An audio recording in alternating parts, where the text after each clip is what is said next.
Hello, everybody, and welcome back to the Podcast Boys. I am one of your hosts, Connor Nielsen, and joining me, as always, is the other half of the Podcast Boys, the Comics Kid 2099. How are you doing today, Comics Kid? I'm doing very good. How about yourself, Connor? You know what? I'm doing really well myself as well. Today we are going to be talking about the film Dune. This is David Lynch's third feature film, and it is an adaptation of the Frank Herbert science fiction novel that is considered one of the most influential and groundbreaking of its kind. And it is, as I said, directed by David Lynch, and stars Kyle MacLachlan, as well as a slew of other people that were in Twin Peaks and were not in Twin Peaks. Sean Young from Blade Runner's thrown in there, and amongst others. So Comics Kid is going to tell us a little bit about Dune.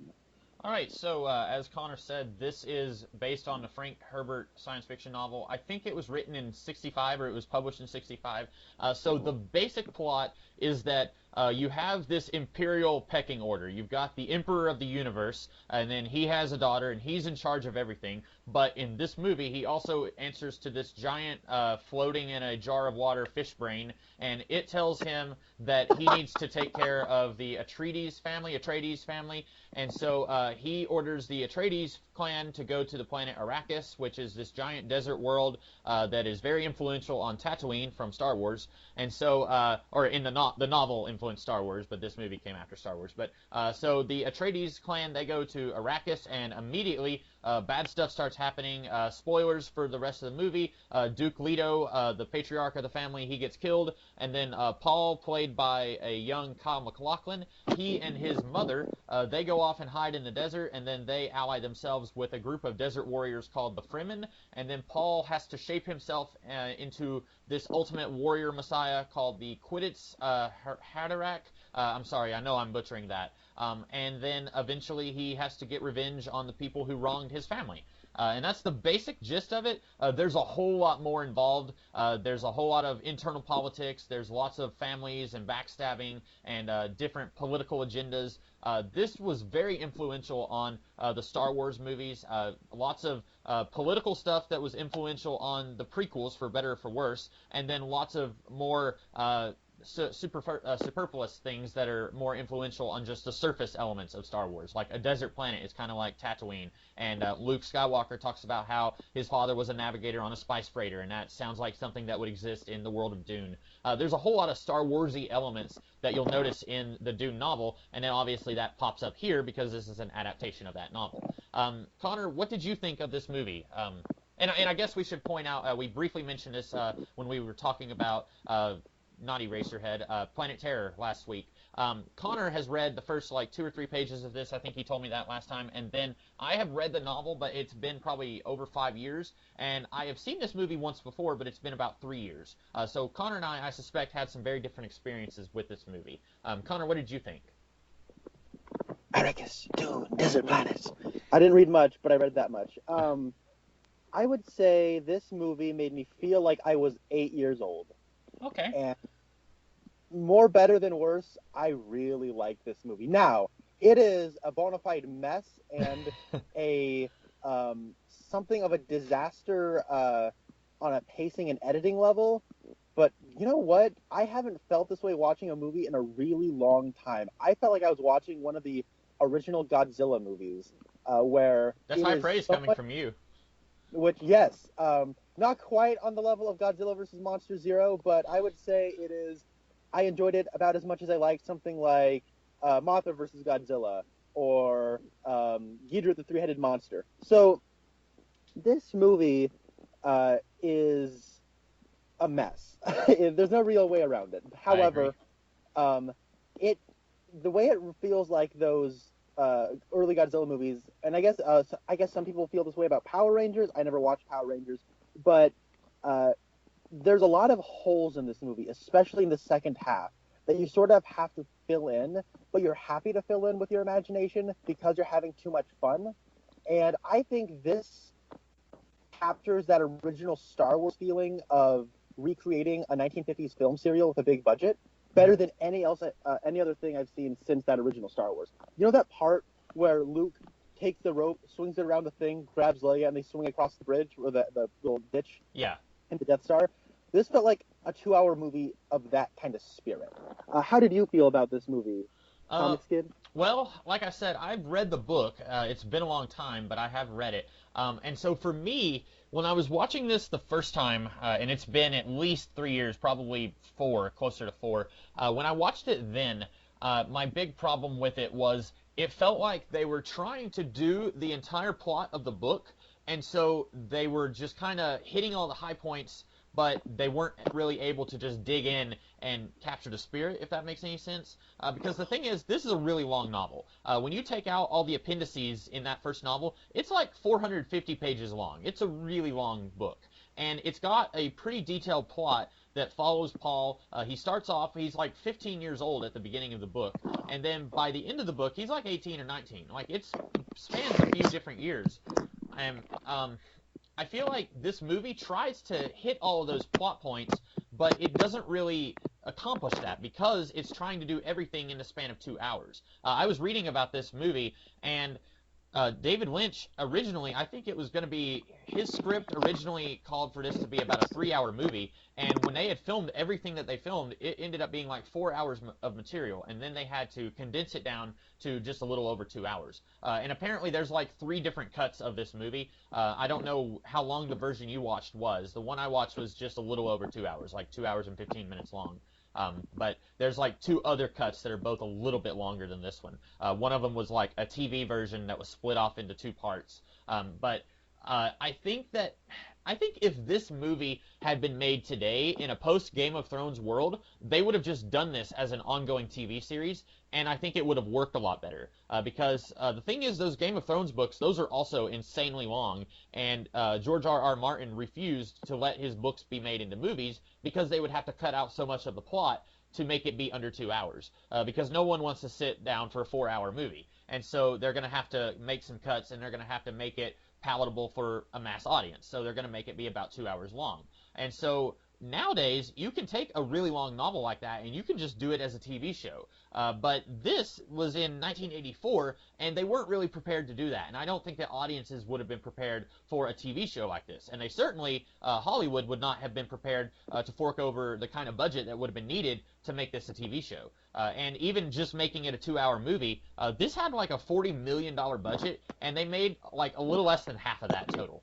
So that's part of the reason why this was such a financial bomb, because originally the studio was thinking of letting David Lynch do 2 sequels, and then David Lynch hated doing this movie so much, and also the movie just didn't do that well in general, so those sequels never happened. But I think my big problem with it comes from me being someone who's read the book, and I watch this movie, and it's like, okay, that is a plot point in the book, that's a plot point in the book, but it seems like they're just skimming over it so fast. Like, the Doctor, who's played by Max von Sydow, he plays a bigger role in the book.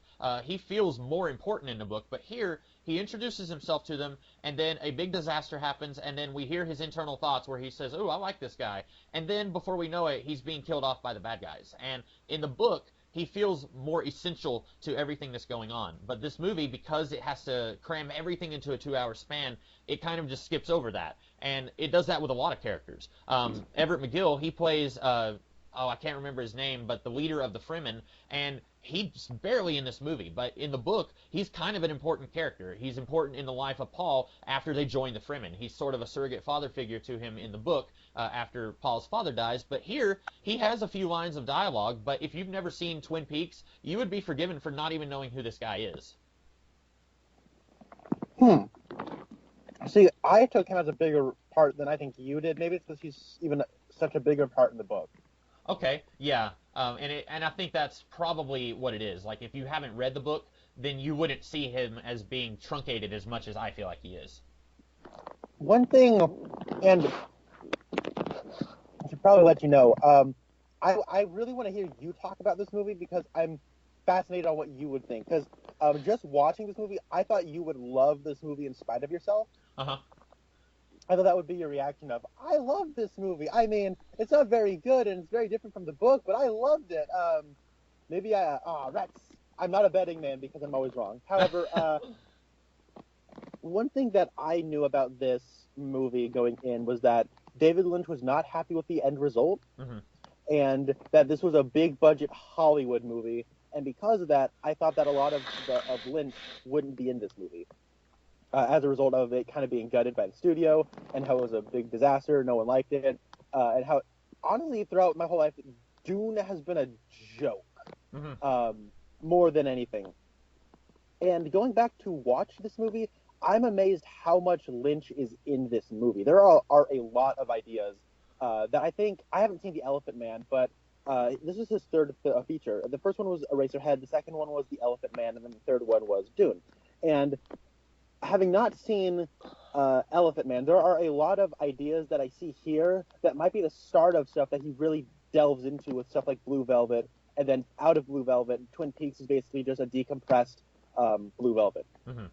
So the stuff with dreams and the way like Paul has these visions of the future, and then because of these futures, he it impacts what he's doing now, and then what he's doing now, it's almost like a self-fulfilling prophecy and how it fulfills the future. And there's like demons speaking little children, and there's weird fetuses being born, and there's hands floating in space, and the special effects in this movie are great in a kind of schlocky B movie way. And I found this movie to have excellent production design, excellent costumes, excellent set design, and really good action scenes. I felt. I really like the cast here. I think most of them give really good performances. I think the movie really starts to fall apart in its second half, though. But that's also where I feel like the movie gets its scrappy entertainment, where I was having so much fun in spite of myself. But the one thing that I took from this movie was A, there's a lot of Lynch in this movie. B, if David Lynch had directed Return of the Jedi, then Return of the Jedi would be my favorite Star Wars movie. And C is this movie clearly was supposed to be 3 hours long. The Yeah. first act of this movie is the first half, Hmm. right? It's a big conspiracy. By the way, I did watch the version you watched, which is like 2 hours and 10 minutes long. Okay. Yeah. And that's with credits, so it's even shorter than that. So, what was I saying? Star Wars, Lynch, Return of Right. Oh yeah, it's supposed to be 3 hours long, and it's so gingerly paced and slow moving and deliberate, and it feels like a biblical epic, sort of like Ben-Hur, or like those 1950s spectacle movies like Ten Commandments Yeah. or Lawrence of Arabia.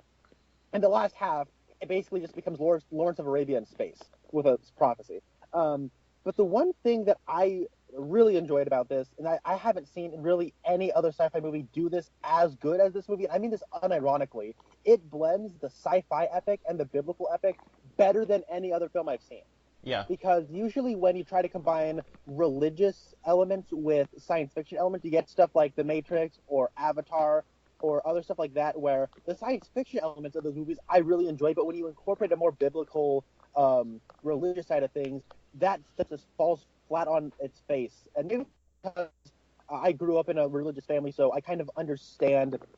I don't know. I'm not gonna say I understand things better than other people, but I have a certain connection with it to where if it's all surface level and it's just kind of there to give gravitas to the science fiction, I find it phony and I don't like it. Hmm. This stuff with like the whole prophecy and Messiah stuff, it follows through on it with dreams. And if you read the Bible, dreams are very important and stuff like that. So, and Lynch doing that sort of stuff is like a glove, right? It fits him like a glove, and that's why I think the stuff really, really fits. Everything from the set design to the costume design to the way people talk. They feel like they're simultaneously in a Bible story as well as in a science fiction epic. So that's what I really took from this film, and I think it's where a lot of my enjoyment comes from, as well as the spectacle of the filmmaking, as well as it somehow feeling like a scrappy B-movie film serial, as well as a big-budget, serious science fiction epic. Hmm.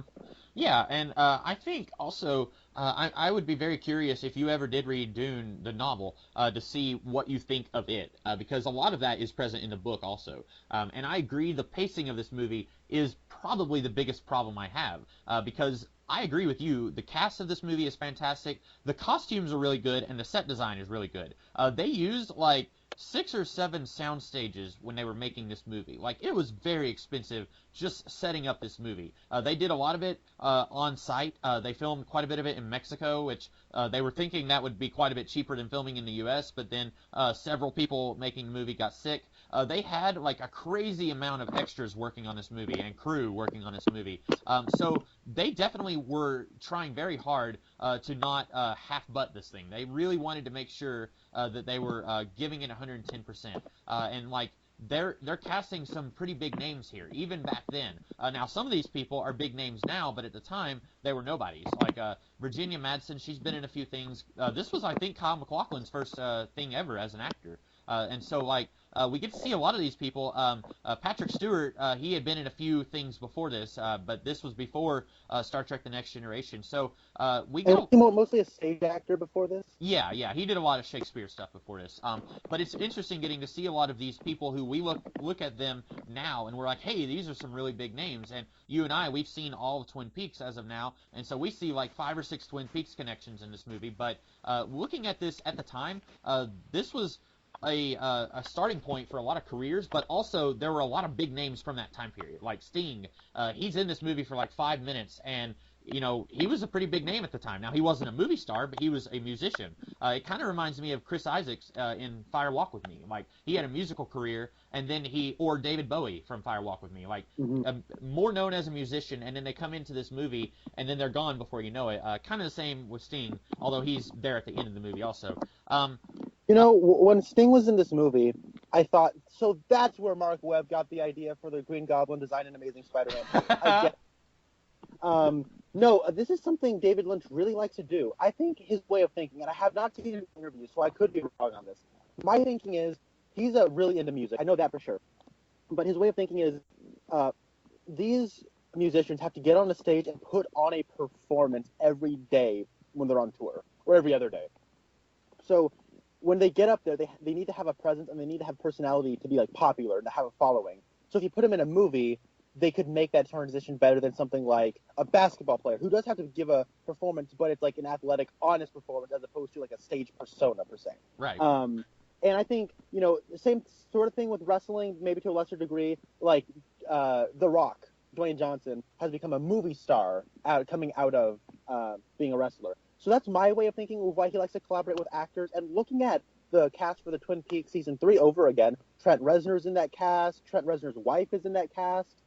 They're musicians, and they're not going to be doing any of the music, as it turns out. Angelo Badalamenti's doing all the music, and he really likes working with singers and or musicians, and mostly singers, and bringing them in to act in his movies.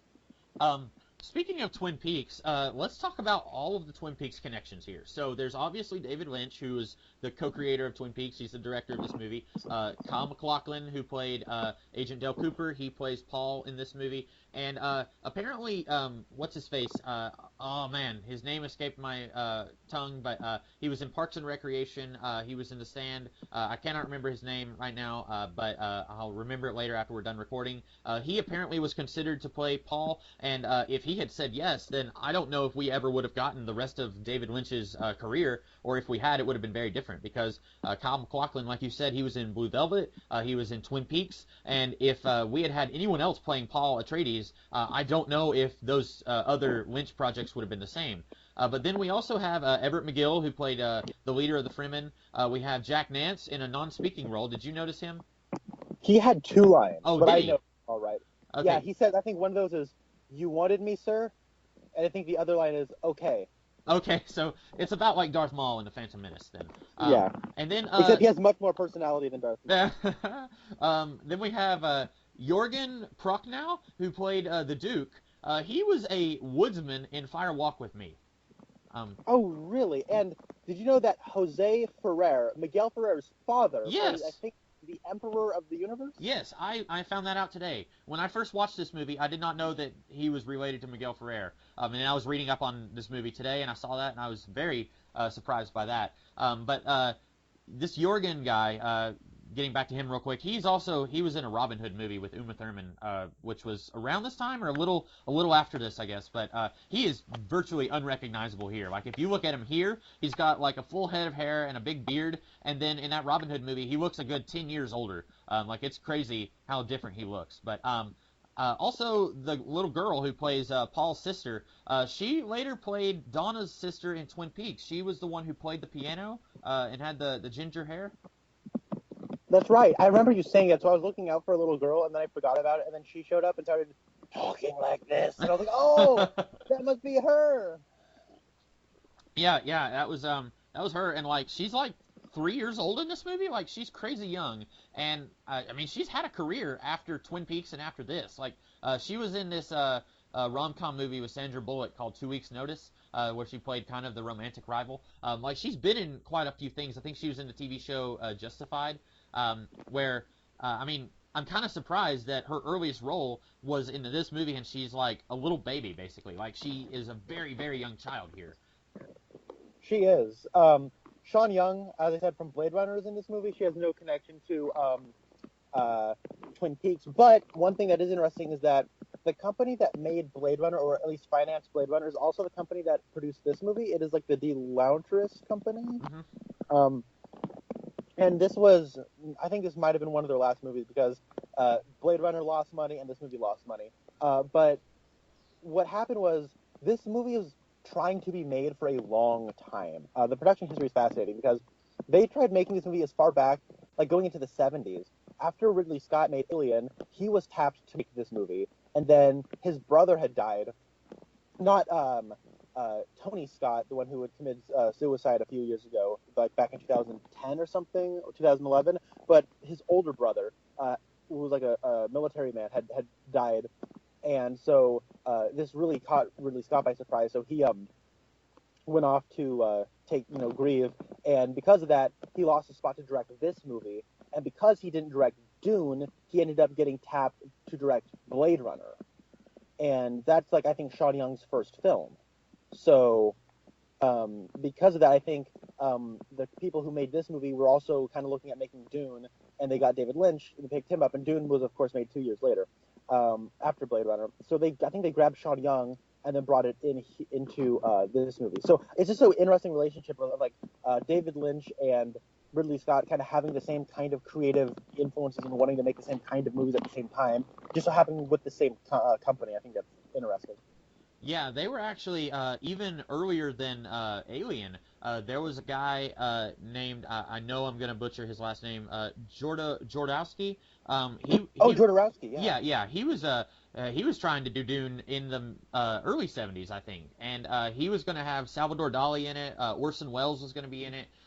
It was going to be a huge undertaking. And back then, in the early '70s, there were no commercial science fiction movies really. You had movies like the Godzilla movies you were talking about, and then you had movies like 2001: A Space Odyssey, which is more of a it's not a commercial thing. It's not really for mass audiences necessarily. It's an art house film. Yes, exactly. That's what it is. And so Dune was just completely unheard of. When Jodorowsky was wanting to do this movie, basically everyone was saying, no, you won't be able to do this. And they actually did a documentary talking about how this was almost a thing about 4 or 5 years ago. And I've watched just a very little bit of it. And it's very interesting seeing what he had to say about it. But apparently he was devastated when he found out that David Lynch was going to be doing Dune, because he was thinking that David Lynch was one of the only people who actually could do Dune, and that it was going to be trampling all over his own vision. And of course, he said, and you may or may not approve of what he said, but he said that he finally went and saw the movie, and then he was happy because this movie wasn't very good, and so it didn't really get in the way of what he had planned. Which, I mean, once someone else has made a Dune movie, I don't know if there was any talk of him returning to do his own version. I don't think so. But it's very interesting that this book was being set to be made for a really long time. Like, this was almost 15 years after Jodorowsky was going to do it. Yeah, and it's funny that we're talking adaptations now because they're actually making Dune again as a film, not as a TV. Because here's the thing, that TV miniseries with William Hurt, that is on the Sci-Fi Channel, that had nothing to do with this production. Right. It was a 3-part TV miniseries, and they also made a sequel called Children of Dune, which had James McAvoy in it. But they're making another film adaptation, and it's being directed by Denis Villeneuve, who did Prisoners, Arrival, and Sicario. Arrival was his most recent film, which is his first foray into science fiction, but he's also making Blade Runner 2049. Which is the sequel to Blade Runner. He has a very detached, somewhat cold tone, which I think lends itself very well to Blade Runner. I'm excited to see how he tackles that. In spite of me not really wanting that movie to exist, I'm excited if they are making it that he's at the helm. But Dune, I don't know. I haven't read the book, but based off of this movie, I kind of want something goofy and zany and silly. And since Alejandro Jodorowsky, who had made El Topo and The Hidden Mountain, I want to say that's what it's called, were like two of the most famous like psychedelic midnight movies ever made. He like that would have been like tripping balls. That would have been like the craziest movie ever made. And I think they talk about that in the documentary, which is called Jodorowsky's Dune. Mm-hmm. So I think it's really interesting that they're going for the more like kind of cold, detached style. Maybe I don't know. Maybe Denis Villeneuve is going to be going in a different direction. I don't know. Yeah, I don't think I've seen any of those movies that you mentioned that he's done, but yeah, it's very interesting that Ridley Scott was also set to do this, and I'm ultimately glad that he didn't do it because I like Blade Runner quite a bit. I think it's a good movie, and I don't think I would have wanted him to have done this and not done Blade Runner. I'm glad that he went on to do Blade Runner. Also, Sean Young, you were talking about how she's in this movie. Apparently, let's see, the David Lynch and someone else, one of the producers, they had reached out to her agent and said, hey, we would like for her to read for this part. Well, then her agent never did tell her to go and meet with them to do this part. And so they were stood up by her, and she didn't know that she was standing them up. But then she winds up going on the same airplane as them, and then they're sitting in one aisle of the plane, and they see Sean Young over across the plane, and they're talking to each other, and they said, you know, I bet that girl over there, and apparently they didn't even know what Sean Young looked like. They just had a name that they were going to be meeting, but they were talking to each other, and they said, I bet she's an actress. And then one of the stewardesses said, yeah, that's Sean Young. And so the producer, not David Lynch, but the other one, goes up and confronts her and says, you stood us up. And, of course, she didn't know anything about it. And they all end up being friends anyway. And, of course, then she ends up being in the movie. And they just, like, talk to her right then and there on the plane. But I thought that was very interesting. She has, like, the most interesting history of getting into movies or not getting into movies because she, you probably know this, but she was wanting to be in Tim Burton's Batman Returns. She actually came to the set dressed in a Catwoman costume, and allegedly Tim Burton hid under his desk whenever she would show up. So that's very interesting that she was basically sought out with that same level of zeal by the creators of this movie to be in this movie. Especially and for that is fascinating. Do what? No, sorry, finish your point. I was just going to say, especially for a role that is kind of minor, because she plays, eventually she plays Paul's wife / sort of concubine, and she's ultimately, I wouldn't say she's a very important part of this movie. So it's really interesting that they got somebody who has a career as an actual actress now. I don't know if she had been in anything else before. Did you say this was her first movie? No, I think Blade Runner was. Oh, okay. Okay, yeah, you're right. That was a couple years. Well, she did go on to have like in the late '80s and throughout the '90s, she had a pretty consistent and profitable career. I actually saw the Siskel and Ebert review of the Blade Runner director's cut, where they more or less felt the same way about that movie that they did when they first saw it. But they thought it was really fascinating seeing the actors, especially Sean Young, how like fresh-faced and new she is in this movie, and how like the persona that she eventually adopted later in her career is you can sort of see where it's seated in this movie. One thing, because like in Blade Runner, like none of the actors liked working with Sean Young because she was so inexperienced. Oh, really? Yeah, in fact, like Ridley Scott just liked the way she looked so much that he basically like she was just a Ridley Scott puppet where he would just be reading off lines of dialogue off screen and she would just say them. Huh. Like, and then Harrison Ford really didn't like working with her. Not because he thought she was like a bad person, but he just thought she wasn't a professional, and he thought he was being I don't know what the term is, ripped off by his director. But Harrison Ford and Ridley Scott have a fascinating history together. They don't hate each other, but they did not enjoy working together while shooting the film. Mm-hmm. But then eventually, when the producers came in to cut up Blade Runner, they ended up having to be allies together to like try to protect some kind of vision. Because as you might not know, Harrison Ford was the person who originally said, "Don't do a voiceover. I'm a detective, and if you give me a voiceover, then I'm not detecting anything." And everyone's like, "Wow, that's a great idea." So, I'm getting off topic now. But Sean Young, I think she looks like Daisy Ridley in this movie. Daisy Ridley is, of course, Rey in the new Star Wars movie. Yeah. But like Rey, Rey in Star Wars, she has like her hair's up in 3 buns. But if you actually just see Daisy Ridley in real life, she kind of looks like Sean Young in this movie. I actually didn't recognize her when I first saw her. But yeah, if we're getting to veer into a little bit more critical elements and how we felt about this, in the second half, cut the stuff with Sean Young's character. We don't need to see him meet her. We don't even really see her in the dream. So he's like, oh, it's the girl from my dream. When his voiceover says that, I'm thinking, I remember a floating hand and a fetus floating in blood. I don't remember a girl in your dream. Mm-hmm. So it was. Well, it was very, very briefly. It was when the Bean Geneset mother comes and tells him, "Put your hand in this box. I'm gonna stab you in the neck if you don't put your hand in the box." When he's doing that, then she like puts her hand on his head, and then Sean Young says, "Tell me of your home world. Tell me of your home world, Usul." And like that's all she's in the dreams. Like it's just a really quick 5-second blink and you miss it. And then by the time you actually see her in real life in the movie, you can be forgiven for forgetting that she was in the first half of the movie. Really, the first like 5 minutes of the movie. Yeah, and then when he shows up and like they start like making out and like getting it on, having a relationship, it's so rushed and just hammered in there as almost seemingly as an afterthought. I honestly would have been fine if it's like he starts leading this Fremen revolution, and then he just has a girl with him because it's been a couple years now. He'd obviously like developed some kind of relationship. I didn't need to see the introduction of it. You could have cut that out entirely. I like the part where he's taming the sandworm, but it doesn't really end up leading anywhere because he ends up just having control over the worms to end with. So it wouldn't have, we don't need to see him learning how to wrangle them, because if he has control over them, it would make sense that they could just ride him without any sort of interference. And that's a pretty lengthy sequence. You could have cut that out and then given it to, you know, some other element that's going on in that second half.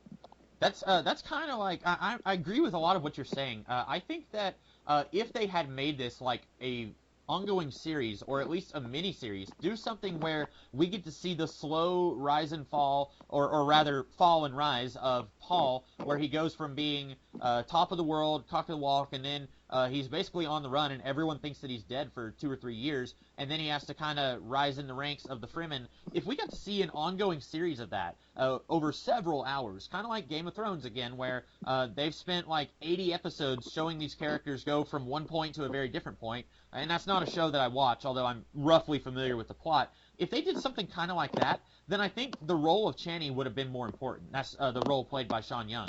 But I think that would have been more important. And in the book, at the end of the book, he tells the Emperor, okay, I'm going to marry your daughter, and that's going to forge a political alliance, and then my offspring will sit on the throne. And that's in, I think it's in the extended version of this movie, or it's in an outtake from this movie where he says that he's going to marry the daughter. Because this movie actually ends very differently than the book ends. The book, it ends with him basically realizing that these visions that he's been seeing of himself kind of being worshipped by everyone, that they are starting to come true, and he's a little bit afraid of that. But this movie ends with him just making it rain, literally, on the planet, and kind of just like turning it into a normal planet that's not a desert world anymore. But like, I think that if this had been an ongoing thing where we spend many hours with these characters getting to see them go through this plight, and then we get to see him, he has enemies among the Fremen, and then he has to prove himself, and he has to maybe fight off this one guy because he's jealous of this new kid who just joined them. If we got to see all of that happen over the span of time, then I think that Sean Young's character would have been much more important here. I agree. Or if it, like, you know, maybe if the movie was like 3.5 hours long, it would have felt more natural. Because the ginger pacing of that first hour, everything sort of breathes a little bit more, and it feels a little bit longer than it actually is, and not in a bad way per se. I am of the mind that I don't care if a movie's like, if you made this like a TV show and you saw this play out over like 7 or 8 hours, I think you'd have to add more than I think people would actually expect. It might have been a be careful what you wish for kind of situation. Might have been too much time. Now, I say that, of course, not having read the book. But from what's here, like, his mother just kind of disappears in the second half. His sister is brought into this world and is just sort of, like, mentioned in passing by a narrator, and then this little girl sort of shows up to be the voice of God, or the voice of Satan, more like. And then, I don't know. Like, if this movie was, like, 3 hours, 3.5 hours, 4 hours, then a lot of the stuff would feel a lot more fleshed out and more in line with the pacing of that first half of the film. So I think that what we have on the screen could have been made to feel more natural as an open and closed film in a 3.5, 4 hour picture. Well, I've been saying that it could have been an ongoing series or it could have been a 2-hour movie. Roots was less than 10 years before this, and Roots was a TV miniseries. That was like the birth of the TV miniseries. This could have been a TV miniseries, and I think they would have had a little bit more room to play with some of these concepts. If they had done like a 3-hour miniseries, do like 1 hour for each night or something like that, I think that would have been a little bit better than what we got, and they wouldn't have had to cut as much stuff. Well, that's true, but at the same time, I feel like you can make a 3-hour film, though. You can make a 4-hour movie. Lawrence of Arabia did this. Yeah, but just me personally, I don't want to sit down for that long. Like I had trouble sitting down through the extended edition of The Watchmen. Like I had to stop halfway through, and then the next day I finished watching it. Like for me, well, that's why we have intermissions. Like put an intermission in there. well, yeah, I just like 2 hours, 2.5 hours is about the longest I'm willing to sit through a movie, like just a single movie. Like if it's something like Stephen King's The Stand, where it's like a 5-hour miniseries, then I'll just watch 1 hour a night. But like when it's much longer than 2.5 hours, I'm usually ready to just go ahead and call it a day, and then even if it's an intermission, like I'm not gonna watch the rest of it that day. Okay. Like I wouldn't have wanted to have gone to a theater and sat down for 4 hours to watch Dune. I know other people are probably different than me, but like there comes a certain point where I would lose interest, even if it's just absolutely gripping. Like after a few hours, I'd be tired of it. Oh, and maybe I'm more okay with seeing this longer, like 4-hour cut because I found this movie more gripping as it went along. I found myself like pumping my fists at the moments that I should be pumping my fist. When Paul wakes up and says, "Father, the sleep have woken," I was that's a fist pump move like moment. It got me all riled up. The dreams of the future are coming true. I actually like to. I jokingly quote that to my dad. I've told him that like I want to wake up on Christmas morning and scream that, and he always tells me no. But that's something I quote to him every now and then.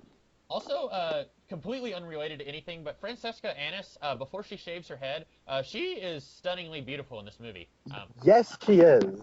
When she shaves her head, she looks a little weird, but that's deliberate because all the Ben Geneset characters, they have shaved heads, except for her at the beginning of the movie. I don't really know why she doesn't until later in the movie, but yeah, that's and I've never seen her in anything else, I don't think. I looked her up because she has I thought she had a familiar face. I didn't recognize her from anything, but she has a very classic Hollywood look to her. Yeah.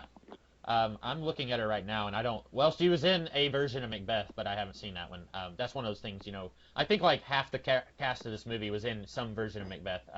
I think right. Patrick Stewart and Kyle MacLachlan both were. Another thing I think that could have worked, and I've talked about this before, maybe not on camera, but I've talked about this before. Anytime I see an adaptation of the novel Dracula, where the character of Lucy has like 5 different suitors who are all wanting to marry her, and usually I think that you could combine those suitors into about 2 different characters, and you don't have to have so many different characters on the screen, especially when it's going to be a 2-hour adaptation. I think you kind of could have done the same thing here, where you have so many different characters, and I think you could combine a few of them. Like you have Baron Harkonnen. Is that how the movie pronounced it? Harkonian? Yeah. Harkonnen. And then you have like Fade Ryutha, played by Sting, and then you have Rabban, who is also one of the Harkonnens. I think you could have probably combined Rabban and Fade Ryutha. Like, people who were hardcore purists of the novel. You really could have, yeah. Like, they would have really complained about that, but what does one character offer that the other character doesn't? Like, they're both... Well, one gets killed, okay? Well, yeah, but they're both just, kind of sneering toadies that work for their master. Like, they're both just kind of there, and they both have orange hair, like very, very obviously fake orange hair. These are like the evil Weasleys in space. And then you have, like, on the good guy side, you have Patrick Stewart playing Gurney Halleck, and then you have Thufir Hawat, who has the giant eyebrows, and then you have Duncan Idaho, and I think all 3 of those guys could have been combined into one mentor figure for Paul. Like, they all 3 work for the Duke, and then they're all 3 there to train Paul in different ways. And in the book, they each kind of serve a different function, or, well...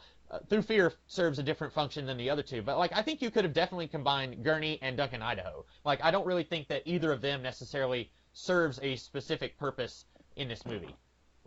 I think you could combine, I think you should have combined 2 of them. Keep Patrick Stewart around just by virtue of it being Patrick Stewart, but the doctor who looks like he wandered out of Wizard of Oz, he's played by Dean Stockwell. That's right.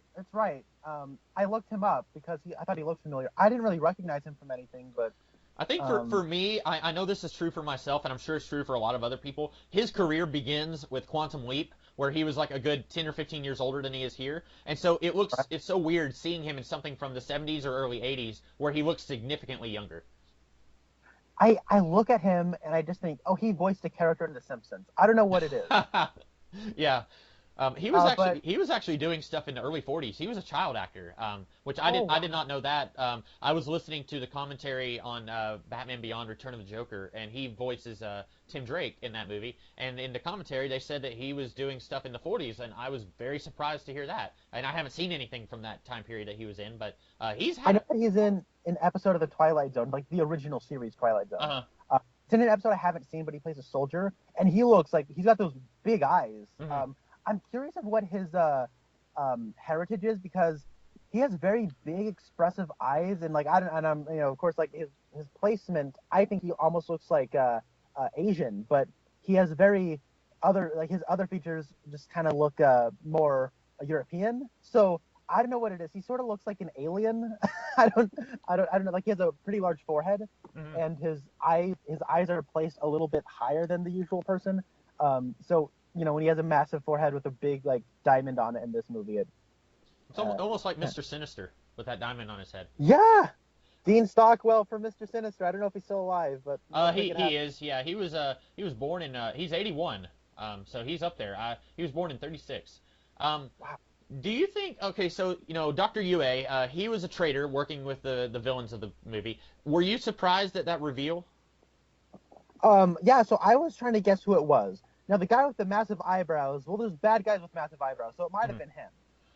Yeah, and that's something that the movie doesn't explain very well. So there are mentats, which is like basically like a Jedi Knight.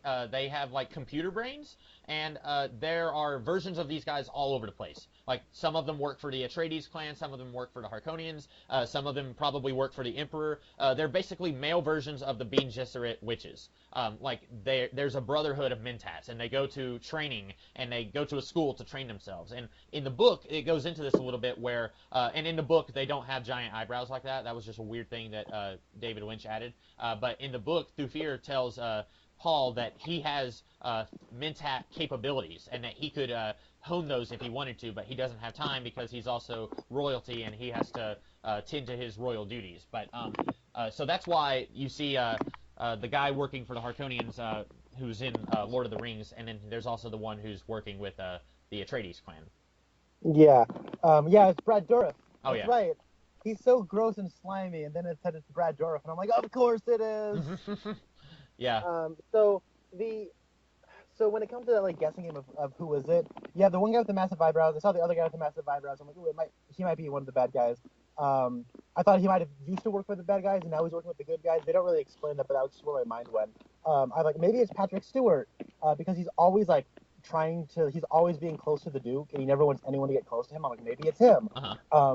But then, and that would be a good departure from what he usually plays, because like Next Generation and X-Men, he plays kind of this maybe not necessarily a fatherly type, but definitely a warm personality that you wouldn't expect to be a traitor. Exactly, and he's a bit more militant and abrasive in this movie than I've ever seen him before. And then there's the Dean Stockwell guy. I'm like, he doesn't really have an alibi, so maybe it's him.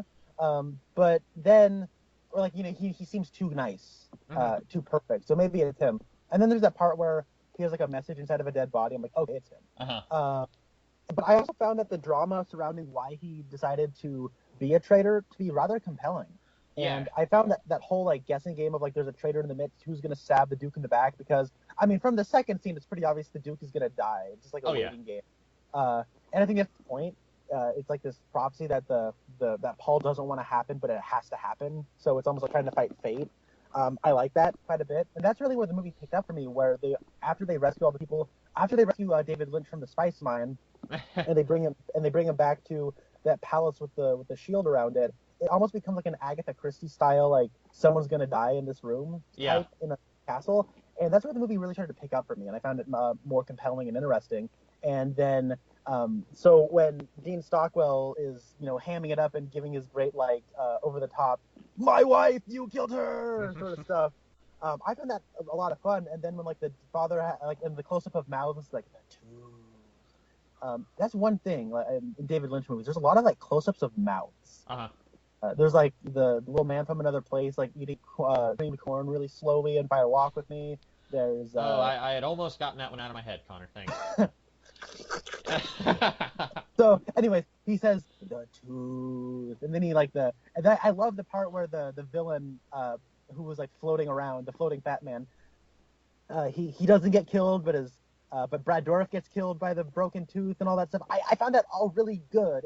It's sort of like we gotta contrive a little situation to keep the villain around, but we also need to have a motivation for vengeance. It all felt very classic serial to me. It felt like soap opera in that kind of theatrical way. I don't know how else to explain. I'm not really articulating it very well. I really enjoyed that part, and then from there, when it becomes just Kyle MacLachlan and his mom trying to go and fight and get revenge or whatever.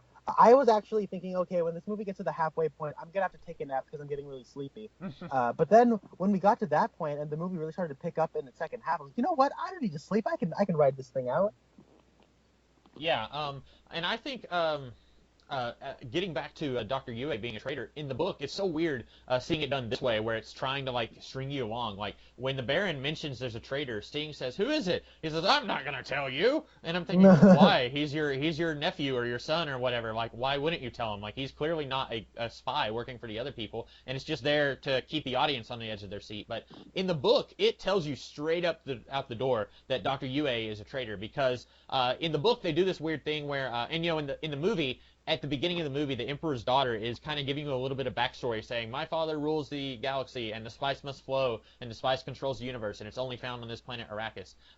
In the book, she actually narrates a little brief segment about the life of Paul at the beginning of each chapter. And then it's like probably 3/4 of the way through the book before I figured out, oh, she's the Emperor's daughter, because like it's just saying like from the biography of Paul Atreides, Muad'Dib, or something like that, and then it'll say something about him. And then in the chapter that introduces Dr. Yue, before we ever see him, it says 1,000 deaths is not good enough for Yue, and it's always talking about how everyone just hates him in the present, or like in whatever time period it is where these novels and these stories are circulating around the universe. And so up front that he is going to betray the family, but then you get to see him do it, and you're getting to see it from his perspective. And he's basically thinking to himself, I have to do this. I really don't want to because I like Paul a lot, but he has to do it. And then like at one point, Jessica kind of catches him on it, or she realizes that he has this distinct hatred for the Harkonnens, and like he's like, oh, what do? I need to cover for that. I need to say something. And like he's trying to not reveal that he's a traitor. It's really interesting stuff in the book, but it's handled very differently than it is in the movie. And that's something that I actually like about this movie.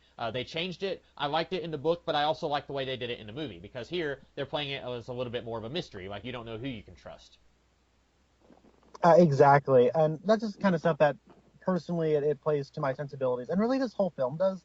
It plays to the sort of stuff that I was really into when I was 8 or 9, and it's very difficult for me to be objective with this movie except in places where like I can recognize, okay, that's not technically good storytelling, but I'm still having too much fun to care. It's a beautiful mess. This movie is actually really well directed too.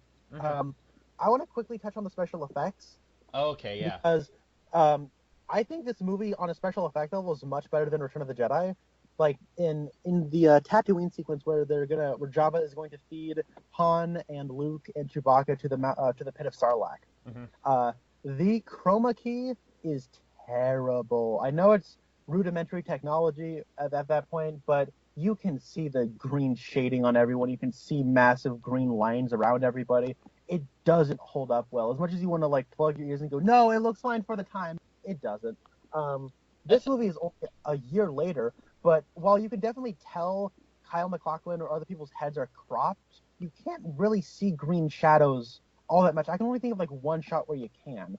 And while the lighting might be off, where like a ship is flying in the distance, and it's clearly in a different lighting than everything else, so you know it's a special effect, it still is all right. And the actual practical effects of like the giant like weird fish brain inside a big tank at the beginning, I don't know how they did that. That thing is creepy. It reminded me almost of the baby from Eraserhead. Looks real. I don't know how they did that. David Lynch just went into the universe of David Lynch and just grabbed that real quick for a quick cameo in the movie. Yeah, Um, the little. Remember the little baby from Eraserhead? This is what he looks like now. Feeling old yet? It's funny that you mentioned Return of the Jedi because, I mean, I can't tell you how many times I've seen that movie, and the only special effect from that I could really think to criticize would be when they're releasing Han from the carbonite, and then he glows red real quick, and then it's Harrison Ford. Other than that, I don't really notice anything about the chroma key from that looking weird, but I haven't been looking for it. But I've seen that movie so many times, and I've never noticed anything feeling off about the special effects from that. With this movie, the only special effect I can think of that's really silly is the scene where he fights Patrick Stewart and they have these little Yeah. Minecraft energy suits and like it's square versions of themselves fighting each other. It's so silly. But other than that, I mean, there's very little special effects in this movie. It's mostly characters talking to each other. Like we get a whole lot of characters on these really big, expensive sets, but it's not a whole lot of special effects other than like the spaceships. And like that fish brain thing, I'm assuming that's a practical thing. It's just a giant puppet that they're moving somehow. It doesn't look like it's CGI. And I'm always a big fan of practical effects. I think that if you did a practical effect in the early 80s, it looks more real now than a CGI effect from the 80s will look now. Like that fish brain thing, it looks more real to me than those energy suits that Patrick Stewart and Kyle MacLachlan are wearing. But there's not as many special effects in it as you would think, considering this is a big, sprawling science fiction opera. Right. There's a couple of special effects that with like blue screen and green screen or like rear projection Yeah. that are noticeable. Like the part where Paul is falling down the rocks, like it's really good stunt work where the guy's like actually falling down rocks, but when they need a close up of Kyle MacLachlan falling, it's like he's just standing up, and then the background behind him is like a piece of sheet, it's like a sheet that they're like rolling up to make it look like he's falling. Uh-huh. It's really kind of it's cheesy, but it didn't bug me at all because it felt like a 1950s serial. Like you don't really see those kind of shots anymore. And I don't know if that's like a criticism against this, but subjectively, I don't see it as a criticism. I like it. Right. So, and the reason I think I like it so much is it feels deliberate in all these really good stunt works. And I like how when the big, battles are going down in the montages, the camera just is pretty much locked down, and it's just a wide shot of people fighting. Mm-hmm. One weird editing where it's very clear that they had to cut stuff out is there's a part where Patrick Stewart is leading an army, and then they're running, and then they stop, and then it cuts to the bad guys, who look like a weird combination between AIM agents and Hydra agents. Uh-huh. They run on up, and then it cuts back to Patrick Stewart, and all of a sudden he's holding a pug, and then he shouts, "For Atreides!" and then they all start fighting. It's like, where'd that pug come from? I don't know. It was probably in an editing mishap. Yeah, So, I think earlier in the movie, I think Paul was holding that pug whenever his father was sitting on the throne at one point. It was like right after a flashback scene where Jessica was remembering making love to her husband, and then we see all three of them sitting in the throne room, and Paul was holding that pug. But you're right. Like, where did it come from in that scene? yeah. There's like, it's funny because pugs were not a very popular dog in America until like the 2000s. I want to say, I don't know that much. I thought I heard that somewhere. Maybe, So it's funny bringing a pug to be a space dog. maybe David Lynch was like responsible for making pugs be the popular dog breed that they are in America That today. would be hilarious. Like somebody making Men in Black was like, remember in Dune where they had that wacky looking dog? Let's get that. And then that's what set off the big craze. Indirectly, David Lynch did it. Oh yeah.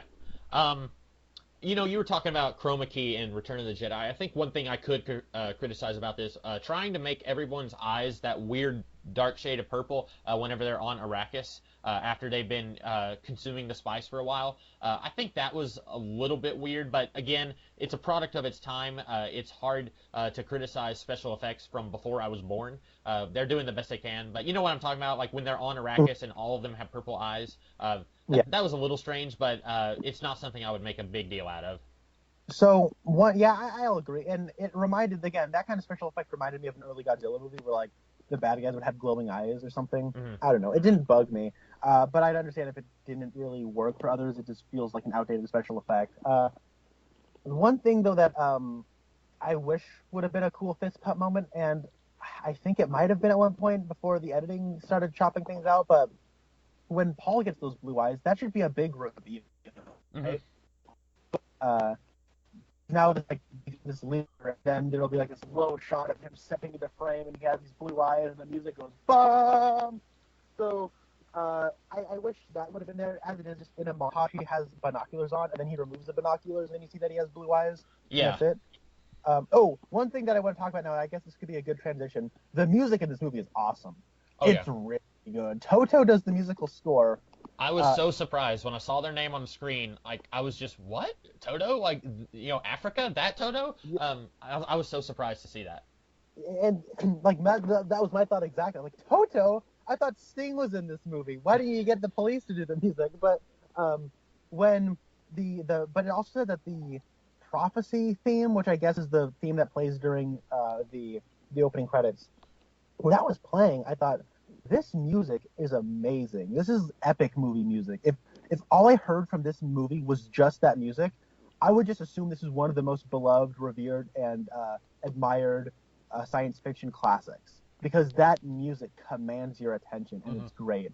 But the music all on the board I found great. And I actually, like Eraserhead, I love the sound design of this movie. There's this low hum that is consistent throughout this entire movie. And it just seems to keep building and building and building. So maybe that's why you get more and more excited I got more and more excited as the movie went along.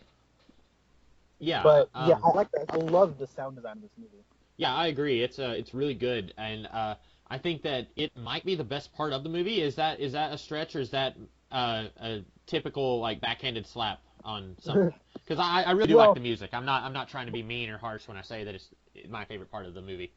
When the music's this good, I don't see it as a problem. Right. If it's a Danny Elfman score that sounds like every other Danny Elfman score in a Tim Burton movie, and you say, "Oh, the music was the best part," then that's a bit of a backhanded slap. Yeah. Well, I don't think I have anything else to say about this. Did you, Connor? I did. Oh, okay. Yeah. I had another thought on the special effects, but I have a question more like. Mm-hmm. So, could you explain this to me? We see the weird fish man, the fish brain in the tank. Yeah. And then they get inside of a spaceship to warp time and space and go to Arrakis. And then there's a weird, like, tripping balls sequence where the fish brain comes out of nowhere and then, like, makes rings, and then they go through the rings, and it floats around a little bit. Yeah, I think that's them supposed to be... kind of show up, and I'm like... What? Oh, go ahead.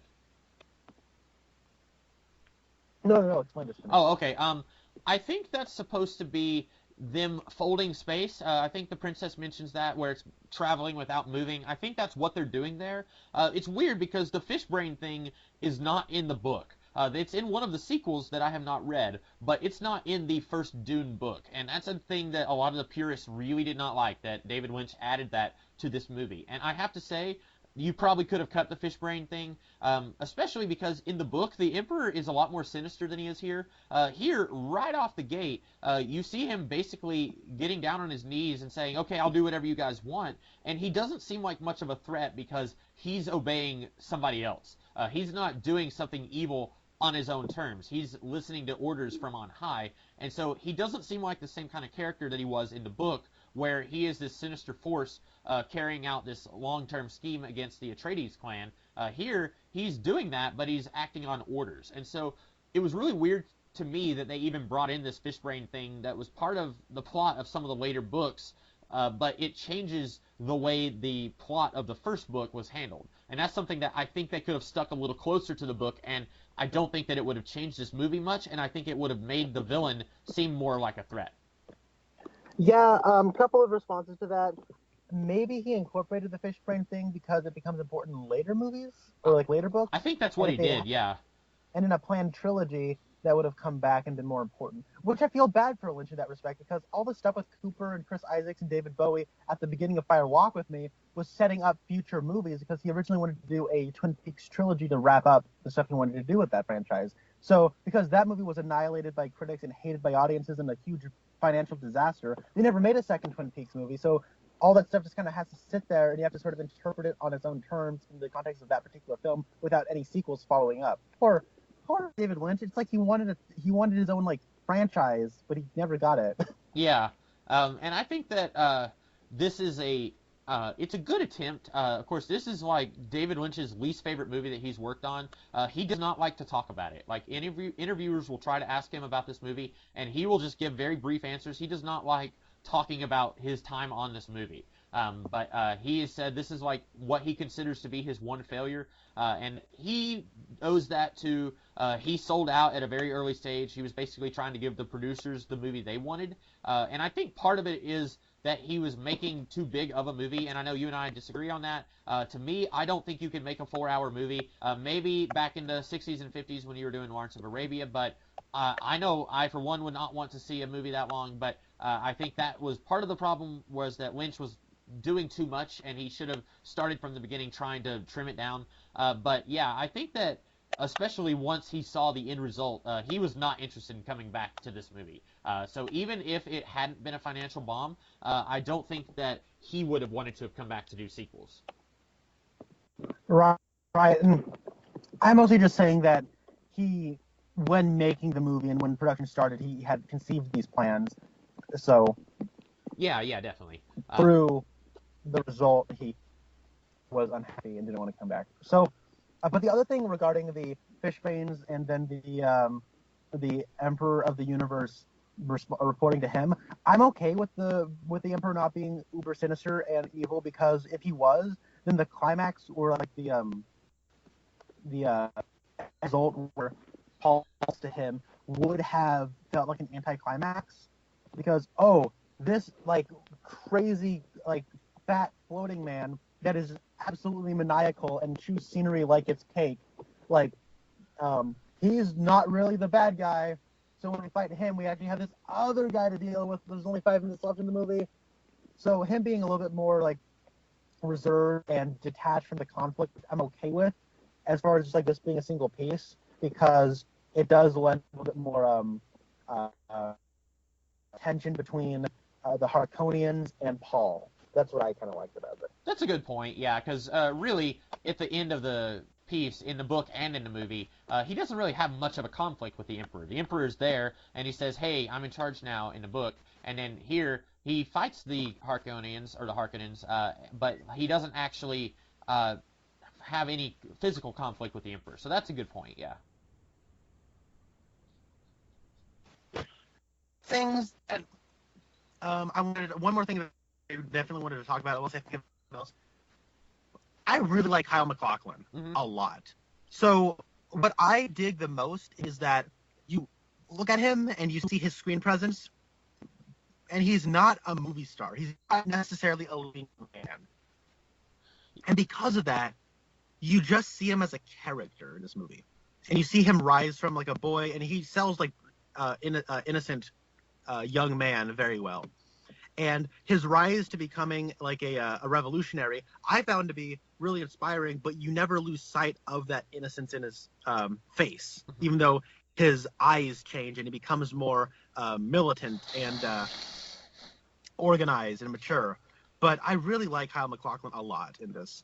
Yeah, he's good. And it's one of those things where, as someone who had read the book, when I first saw this movie, I was a little disappointed that they got a guy in his mid-20s to play a character who in the book starts off as being like 15, and in the book we get to see him go from being a teenager to being a young man, and here he doesn't go through much of a physical change, but his acting is definitely there. He has a presence, and he's playing a different kind of character at the beginning than he is at the end, and I do like that.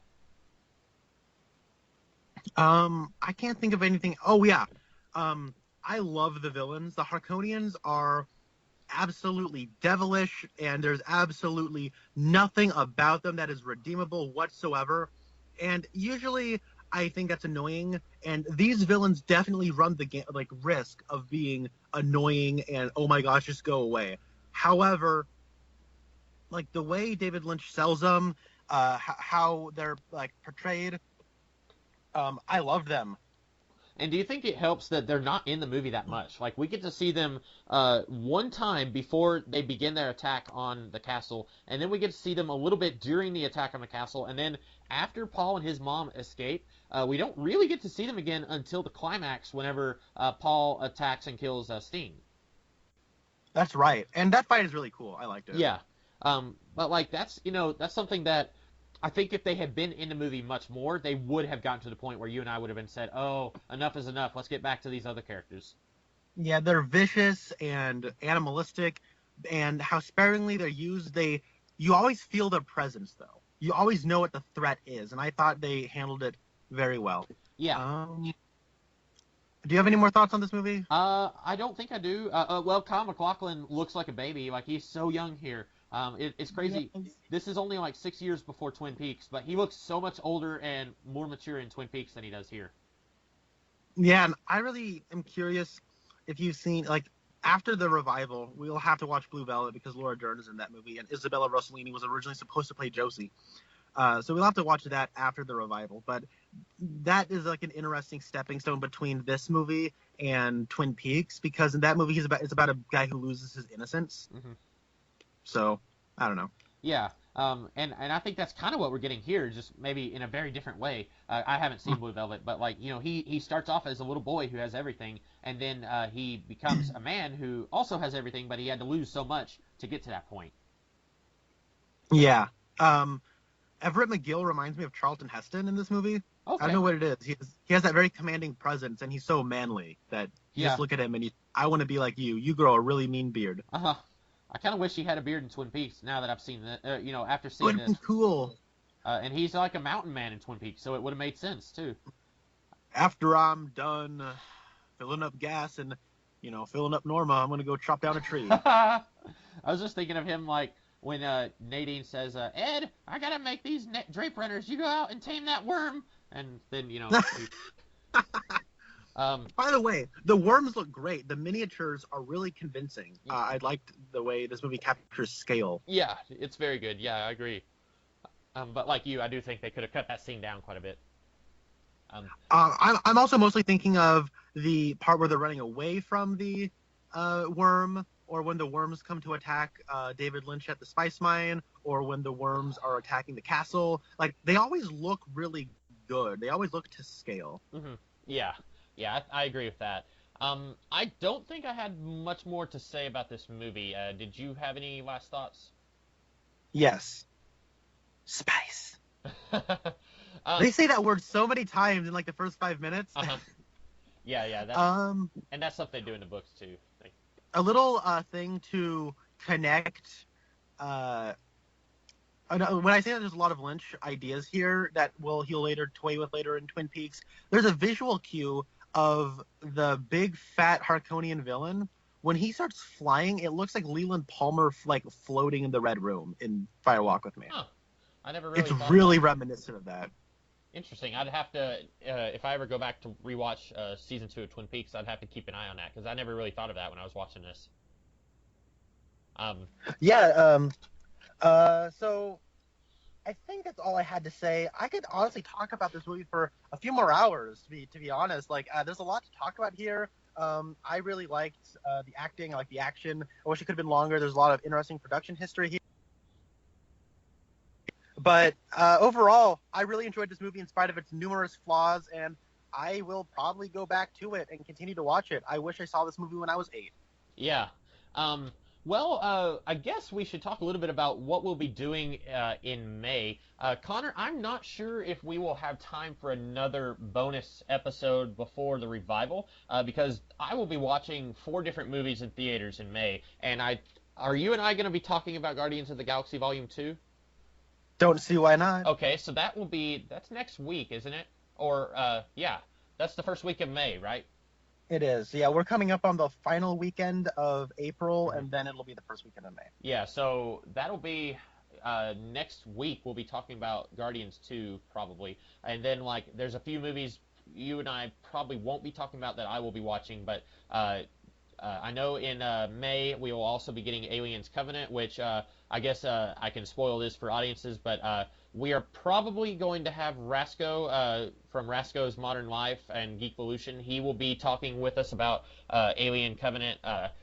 We talked to him about that a little bit. He said he's cool or I talked to him. He said he will be cool to talk with us about that. That'll be closer to the end of May, but then we will also be getting, like, 2 days later, the revival of Twin Peaks will be starting. So I probably won't have time for more bonus episodes before the revival, but then there's lots of stuff we can talk about after the revival, which will probably be near the end of this year or beginning of next year.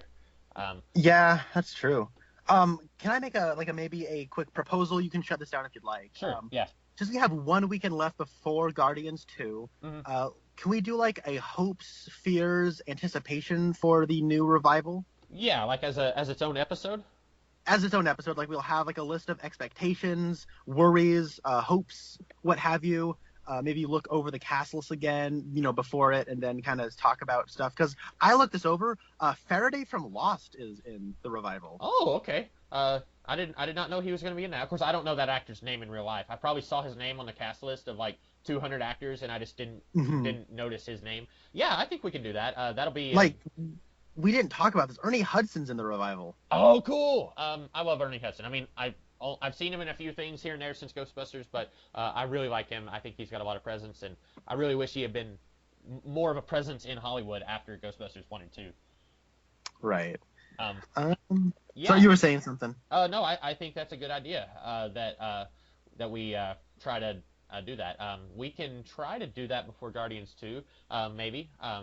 And then we might be able to squeeze it in sometime before the revival starts. But we will be posting one of those before we start talking about the revival again. So in the meantime, I am the Comics Kid 2099. And I am Connor Nielsen. And we will see you guys in a week or two to talk about the revival a little bit before we start talking about the revival. See you later.